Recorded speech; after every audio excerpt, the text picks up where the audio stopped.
Hello दोस्तों, नमस्कार। SM किसी चैनल में मैं आप सब लोगों का दिल से बहुत बहुत स्वागत करता हूं। दोस्तों, इस वीडियो में हम लोग बात करने वाले एक बहुत ही बड़ी ब्रेकिंग न्यूज़ के बारे में। एंड अगर देखा गया तो ये ब्रेकिंग न्यूज़ किस सेक्टर से बिलोंग करता है तो वो है फाइनेंस सेक्टर। मतलब आरबीआई के ओर से एक बहुत बड़ा स्टेटमेंट हम लोग को जारी होते हुए देखने को यहाँ पे मिल चुका है। बैंकिंग इंडस्ट्री, बैंकिंग सेक्टर के हम लोग यहाँ पे बात करने वाले हैं। एंड अगर देखा गया दोस्तों, तो आप सभी लोगों को पता ही है कि 2008, ठीक है, 2008 मार्केट के हिसाब से जब भी बात होती है तो हर किसी को पता है जिस प्रकार से फाइनेंशियल क्राइसिस क्रिएट हुआ था, इंटायर मार्केट यहाँ पे कोलैप्स हुआ था। और उसके पीछे का रीज़न क्या था? एक बहुत बड़ी बैंक लेमन ब्रदर्स की अगर हम लोग बात करें, वो कोलैप्स हो गई। वो कोलैप्स हो गई, उसके बाद दूसरी कोलैप्स हो गई, फिर उसके बाद कैस्केडिंग इम्पैक्ट तो हम लोग यहाँ पे देख ही लेते हैं। जब ये 2008 यहाँ पे हुआ था, उसके बाद दुनिया भर की अगर हम लोग बात करें, जो भी सेंट्रल बैंक है, ठीक है, उनको एक लेसन मिल गया कि भाई एकदम अगर कोई बड़ी बैंक अगर कभी भी इस प्रकार से अगर कोलैप्स हो जाती है तो मतलब पूरे इकोनॉमी की वो धज्जियां उड़ा सकती है। ठीक है, इसका डेमो तो हम लोगों ने ऑलरेडी यहाँ पे देख लिया है। तो इससे रिलेटेड कुछ ना कुछ तो प्रोविजन करके रखना पड़ेगा, कुछ तो प्लानिंग बहुत ही ज़्यादा रिक्वायर्ड है। क्योंकि कल अगर जाके अगर बड़ी बैंक अगर जाके कुछ अगर ऐसा हो जाता है बड़ी बैंक में, तो मतलब वो पूरे देश की इकोनॉमी को ही ले डूब सकती है। तो इसी के बाद दोस्तों बहुत सारे अलग अलग नियम कानून बनते हुए देखने को यहाँ पे मिले थे। एंड अगर हम हमारे सेंट्रल बैंक की बात करें, जो कि आरबीआई है, तो उन्होंने भी ऐसे बहुत सारे नियम कानून यहाँ पे बनाए थे। एंड उसके बाद हम कह सकते हैं दोस्तों कि अलग अलग बैंक को अलग अलग कैटेगरी वाइज यहाँ पे सेग्रीगेट किया गया। ठीक है, इसमें आपको अलग अलग बैंक देखने को मिलेंगे, ए रहेगा, बी रहेगा, सी, एक्स, वाई, जेड, ऐसे बहुत सारे बैंक देखने को मिलेंगे। आरबीआई ने यहाँ पे फिलहाल क्या कर दिया है कि 3 बैंक्स को दोस्तों यहाँ पे सिलेक्ट किया है। किस चीज़ के चलते? कि ये इतने सिस्टमेटिकली इंपॉर्टेंट बैंक्स है कि इनको हम लोग फेल होने नहीं दे सकते करके। मतलब अगर उन बैंक्स में अगर कल कुछ हो जाता है तो लिटरली हमारे देश की अर्थव्यवस्था ही डूब सकती है। इतने खतरनाक मतलब हालत हो सकती है। एंड इसीलिए उन 3 बैंक्स को स्पेसिफिकली हम कह सकते हैं एक स्पेशल दर्जा यहाँ पे मिलते हुए देखने को मिल रहा है। आप देख सकते हैं दोस्तों, आरबीआई ने यहाँ पे कहा है कि State Bank of India, HDFC bank and ICIC bank, इनको as a systematically important bank, SIB, ठीक है, सिस्टमेटिकली इंपॉर्टेंट बैंक, या फिर आप बोल सकते हैं DSIB, domestic systematically important bank के श्रेणी में यहाँ पे रख दिया जा चुका है। इससे क्या होगा? तो दोस्तों इससे ये होगा कि अभी जैसे ही इस सेगमेंट में यहाँ पे जिस भी बैंक को शामिल यहाँ पे किया जाता है, सरकार भी इसको क्या कर लेती है, उन बैंक्स को पूरी तरीके से बचाने की कोशिश करेगी। मतलब अगर कल कुछ हो जाता है, यूजुअली क्या होता है, चलो येस बैंक का एग्जांपल ले लो। येस बैंक में गड़बड़ हुई थी, किसने बचाया?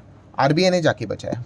ठीक है, बट अगर इन बैंक्स में अगर कल कुछ हो जाता है तो दोस्तों सीधा सरकार ही कूद पड़ेगी इसमें कि आपको जितना पैसा चाहिए हम लोग पैसा डालने के लिए रेडी है। इन बैंक्स को हम लोग कुछ भी होने नहीं दे सकते, क्योंकि अगर इन बैंक को कुछ हुआ तो सीधा हमारी इकोनॉमी ही तेज तेज हो सकती है। तो इसलिए दोस्तों इन 3 बैंक्स को एसआईबी का यहाँ पे हम लोग को दर्जा मिलते हुए देखने को यहाँ पे मिल चुका है। एंड सीधा आरबीआई ने कहा है टू बिग टू फेल, कि इनको हम लोग फेल होने नहीं दे सकते करके। डेफिनेटली हम यहाँ पे कह सकते हैं दोस्तों, इन 3 बैंक्स का हम लोग को इंपॉर्टेंस और भी ज़्यादा बढ़ते हुए देखने को यहाँ पे मिल चुका है। मतलब आप चाहो तो ऐसा भी कह सकते हैं कि अगर आपका पैसा एटलीस्ट इन 3 बैंक में है तो वो पूरी तरीके से सुरक्षित है। ठीक है, ये एक पॉइंट देखने को रहा। और सिर्फ बात यही तक सीमित नहीं है, इसके पहले भी मैंने एक अलग से वीडियो बनाया था और आपको बताया था कि इन्हीं बैंक्स की अगर हम लोग बात करें तो मतलब बोलते हैं ना, आपने सुना होगा हैकर्स होते हैं, बहुत सारे बैंक्स को परेशान भी करते हैं, यहाँ पे अलग अलग चीज़ें डाउन करने की कोशिश करते हैं। अगर कल कोई इन बैंक्स को अगर यहाँ पे हैक करने की कोशिश करता है, सिस्टम से रिलेटेड कोई छेड़खानी करने की कोशिश करता है, उसके ऊपर सीधा देशद्रोह का भी आरोप जा सकता है। यस, क्योंकि आप सीधा कंट्री के खिलाफ जा रहे हो।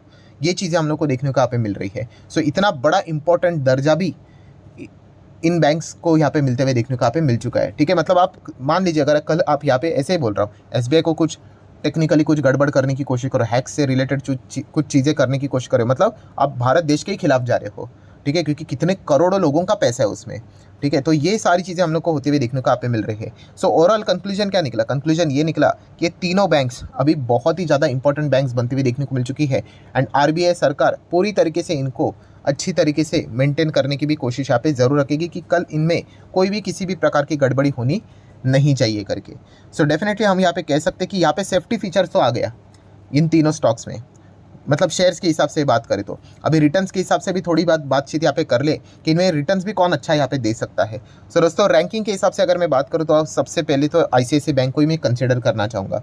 ठीक है, पास्ट परफॉर्मेंस के हिसाब से नहीं, फ्यूचर परफॉर्मेंस की भी बात करें तो आईसीआईसीआई बैंक में काफ़ी अच्छी ग्रोथ भी हम लोग को देखने को मिल रही है। एंड इसलिए आप देख सकते हैं बाकी बैंक्स ने जितना रिटर्न्स नहीं दिया है उससे कई गुना अच्छा रिटर्न्स आईसीआईसीआई बैंक यहाँ पे दे चुका है। ठीक है, हम लोगों ने तो पहले के जो मुहूर्त ट्रेडिंग था तभी हम लोगों ने इसको कंसिडर यहाँ पे किया था। 323 पे तभी वो स्टॉक चल रहा था। आज भी वीडियो है, आप चाहो तो देख सकते हो।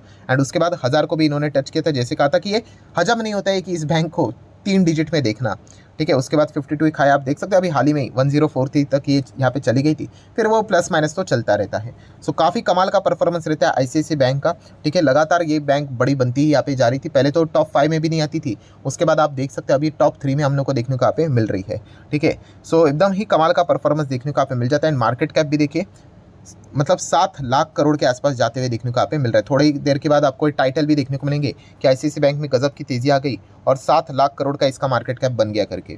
सो एकदम कमाल का परफॉर्मेंस यहाँ पे रहा है, ठीक है। अभी तो सेकंड नंबर की बैंक देखने को यहाँ पे मिल रही है। नंबर 1 पे तो एचडीएफसी बैंक है एज पर मार्केट कैपिटलाइजेशन, ठीक है। वो तो उन्होंने मर्जर भी यहाँ पे मार दिया, वरना अगर देखा गया तो आईसीआईसीआई बैंक काफ़ी क्लोज आ चुकी थी एचडीएफसी बैंक के, कि इसको भी वो पछाड़ कर नंबर 1 पोजीशन को यहाँ पे वो लेकर आ सकती थी।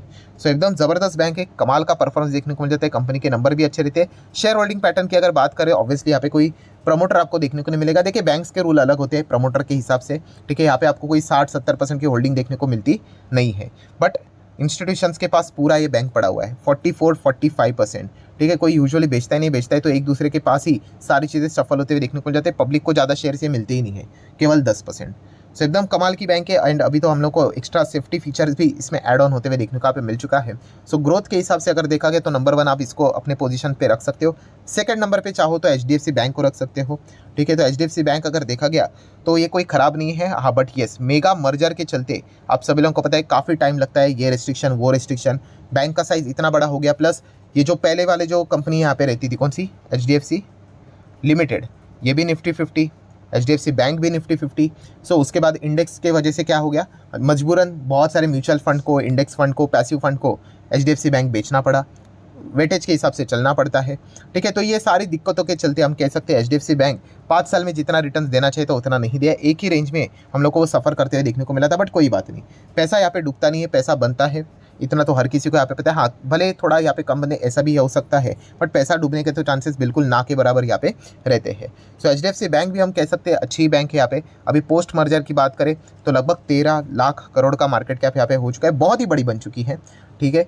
सो यूजुअली देखा गया तो ये जितने भी बैंक है, आईसीआईसीआई, एचडीएफसी, चाहे फिर हम लोग इसके बाद एसबीआई को भी कवर करेंगे, इनका एक ही टारगेट होता है भाई, एवरेज रिटर्न कितना, 5 साल में डबल करके दो, ठीक है। लार्ज कैप ने इतना तो करके ही देना चाहिए, ठीक है। तो उस हिसाब से अगर देखा गया तो एचडीएफसी बैंक को आप चाहो तो यहाँ पे स्टडी कर सकते हो। हाँ, अभी पास्ट ट्रैक रिकॉर्ड के हिसाब से देखा गया तो 5 साल में डबल के हिसाब से इतने रिटर्न्स अभी तक अच्छे बने हुए नहीं है। यहाँ पे भी शेयर होल्डिंग पैटर्न अगर आप देखोगे, ठीक है, तो इंस्टीट्यूशंस के पास ही पूरी तरीके से बैंक हम लोग को देखने को मिल रही है। पब्लिक के पास 17-17.25% की फिलहाल तो होल्डिंग देखने को यहाँ पे मिल रही है।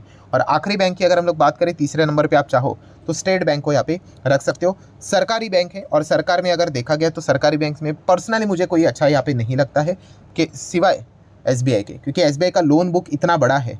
अभी जो हम लोगों ने बीच में केस भी देखा था, कौन सा, पहला तो विजय मल्ल्या वाला केस देखा था, 9,000 करोड़ का स्कैम हुआ, still state Bank of India बर्बाद नहीं हुआ। क्यों नहीं हुआ? उनका लोन बुक इतना बड़ा है कि 9,000 करोड़ भी क्या हो गया उसके बीच में, मतलब समा जाता है। बट उसी साइमल्टेनियसली अगर हम लोग बात करें, जो 14,000 करोड़ का स्कैम हुआ किसमें, पीएनबी में, पीएनबी की हालत देखिए, वही नीरव मोदी वाला स्कैम। सो क्यों हालत ख़राब हो गई? क्योंकि उनके लोन बुक का बहुत बड़ा परसेंटेज चला गया। सो ये दिक्कतें हम लोग को होती हुई देखने को मिल जाती है। एंड इसीलिए एसबीआई कंपैरेटिवली सेफ रहता है। मैं ये नहीं कह रहा हूँ कि भाई फ्रॉड से कोई फ़र्क नहीं पड़ता है, फ़र्क ज़रूर पड़ता है, बट यस, ये इतनी बड़ी बैंक है, इतना इनका लोन बुक इतना बड़ा है, तो परसेंटेज के हिसाब से अगर देखा गया कि ईजिली इन सारी चीज़ों को वो क्या कर लेते हैं, इसमें ईजिली एडजस्ट यहाँ पे कर लेते हैं। तो एसबीआई भी अगर देखा गया तो सरकारी बैंक में, जैसे मैं हमेशा कहता हूँ, वर्स्ट में बेस्ट बैंक है। एंड प्लस अगर देखा गया कि हम लोग को ये फॉर्च्यून 500 में भी ये इंडियन बैंक हम लोग को देखने को यहाँ पे मिल जाते हैं। बहुत ही पुरानी बैंक है, बहुत पुरानी हिस्ट्री है इसकी, ठीक है। 5 से 5.5 लाख करोड़ से भी ज़्यादा का मार्केट कैप देखने को यहाँ पे मिल जाता है। पीआर सेगमेंट में बात करें तो state Bank of India public segment में नंबर 1 पोजीशन पे हम लोग को देखने को यहाँ पे मिल जाती है। बाकी शेयर होल्डिंग पैटर्न तो आपको पता ही है, प्रमोटर तो भाई सरकार ही रहेंगे यहाँ पे। देन उसके बाद एफआईएस डीएस भी एकदम दबाकल मार लेकर बैठते हैं, और पब्लिक केवल 7-7.5% की होल्डिंग के साथ फिलहाल तो यहाँ पे चल रहे हैं। सो ये तीनों बैंक की अगर हम लोग बात करें, साल भर के रिटर्न देख सकते हैं। एसबीआई ने केवल 4.5 दिए हैं, एचडीएफसी बैंक ने 5% दिए, आईसीआईसीआई बैंक ने 12% रिटर्न दिए, जो अच्छे हैं। एंड अगर हम लोग थोड़ा सा ब्रॉड व्यू ले ले, 5 साल का व्यू ले ले, तो आप देख सकते हो स्टेट बैंक ऑफ इंडिया ने 115%, मतलब जो देना चाहिए भाई 5 साल में डबल, सही तरीके से सही डायरेक्शन में जा रही है। आईसीआईसीआई बैंक ने तो भाई धमाका ही कर दिया, 173%, मतलब बियॉन्ड इमेजिनेशन रिटर्न्स दे दिए।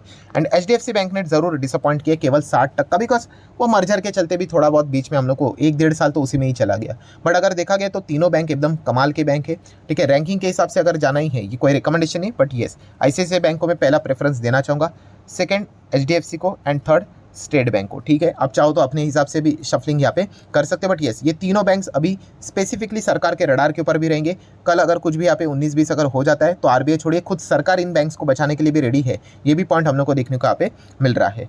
सो ठीक है दोस्तों, जितने भी इंपॉर्टेंट पॉइंट्स थे सारे कवर कर लिए। वीडियो अच्छा लगा होगा तो चाहो तो आप लाइक एंड शेयर कर सकते हो। मिलते हैं नेक्स्ट वीडियो में, तब तक के लिए बाय बाय।